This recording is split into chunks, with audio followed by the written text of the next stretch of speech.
Assalamualaikum warahmatullahi wabarakatuh. Halo cendekia muda teknik elektro. Pada kesempatan hari ini saya Elvira Sukmawahyuni akan mengajak Anda untuk ngobrol terkait dengan toxic people atau bagaimana cara memilih lingkungan yang sehat untuk pergaulanmu. Nah, teman-teman, dalam pergaulan anak muda sekarang, khususnya kaum milenial, istilah toxic people digunakan untuk menggambarkan orang-orang yang punya pengaruh negatif atau dalam tanda kutip racun terhadap orang-orang lain di sekitarnya. Nah, toxic people itu sendiri merupakan orang yang sering merugikan dan menyusahkan hidup orang lain baik secara fisik maupun psikis. Nah, untuk menghindari dari teman-teman atau lingkungan yang toksik ini, kamu harus dapat memilih pergaulan yang sehat. Nah, ini sesuai dengan firman Allah dalam surat Ali Imran ayat 118 yang artinya, hai orang-orang yang beriman, janganlah kamu ambil menjadi temanmu atau kepercayaanmu orang-orang yang di luar kalanganmu karena mereka tidak henti-hentinya menimbulkan kemudaratan bagimu. Nah, bagaimana sih cara kita untuk menyeleksi teman yang termasuk toksik atau tidak?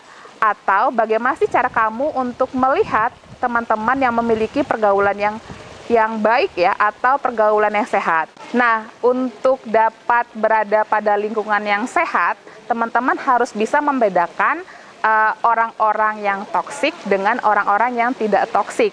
Nah, bagaimana ciri-cirinya? Orang-orang yang tidak toksik atau orang-orang yang memiliki lingkungan yang sehat memiliki ciri-ciri di antara lain, satu, mereka itu adalah orang-orang yang pemaaf. Yang kedua, selalu berprasangka baik.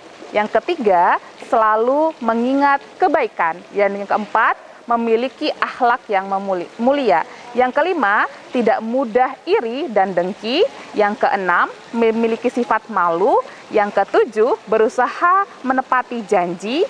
Kedelapan, sopan bertutur kata. Kesembilan, memberikan nasihat baik. Kesepuluh, selalu senyum dan mengucap salam saat bertemu orang lain. Yang ke-11, mengunjungi teman yang sedang terkena musibah. Dan yang terakhir, membantu teman yang kesulitan.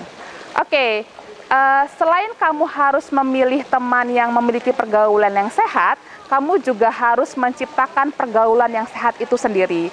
Nah, berikut beberapa tipsnya. Yang pertama, meningkatkan iman. Nah, pastikan kamu membekali diri dengan pendidikan agama sedini mungkin untuk mengontrol perilaku yang kuat dalam sebuah pergaulan. Yang kedua, selalu meminta izin ketika akan keluar rumah untuk misalnya pergi ke kampus ya atau kemanapun. Dan biasakan diri untuk jika pergi dengan teman atau orang yang baru dikenal, jelaskan tujuan kepergiannya, dengan siapa, kemudian pulangnya pukul berapa, agar orang tua tahu dan tidak khawatir. Berikutnya, kamu harus interaktif dengan orang tua. Nah, di sini maksudnya adalah berusaha untuk membiasakan berbicara dengan orang tua, misalnya menceritakan kegiatan yang sudah dilakukan dalam sehari-hari atau apa yang kamu alami dalam seharian. Nah, cobalah untuk menjadikan orang tua atau dosen di kampus sebagai tempat kamu mencurahkan hati atau tempat curhat.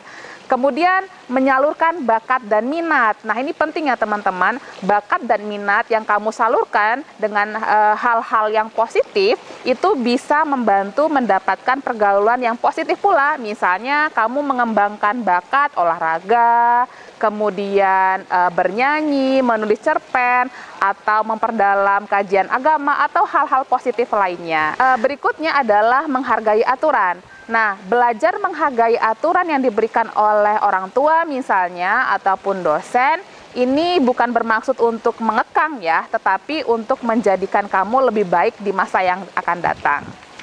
Kemudian berikutnya, kendalikan emosi. Nah, berusaha untuk mengendalikan emosi dan jangan sampai emosi yang menguasai dirimu ya. Jadi teman-teman tetap sabar menjadi salah satu cara untuk mengontrol emosi. Nah, kemudian memiliki batasan tertentu antara pria dan wanita. Nah, ini perlu teman-teman perhatikan ya, karena berdasarkan norma agama dan norma sosial, setiap orang harus bisa menjaga jarak terhadap lawan jenis. Contohnya saling menghargai dan menghormati ketika berteman dengan lawan jenis ya. Kemudian berikutnya memilih teman. Ini juga penting teman-teman. Mendapatkan teman yang baik dapat membantu menjauhi pergaulan tidak sehat. Meski begitu, ingat teman-teman dengan pergaulan yang buruk tidak harus dijauhi juga, melainkan tetap berteman dengan batasan tertentu. Seperti itu. Kemudian berikutnya apa sih manfaat pergaulan sehat?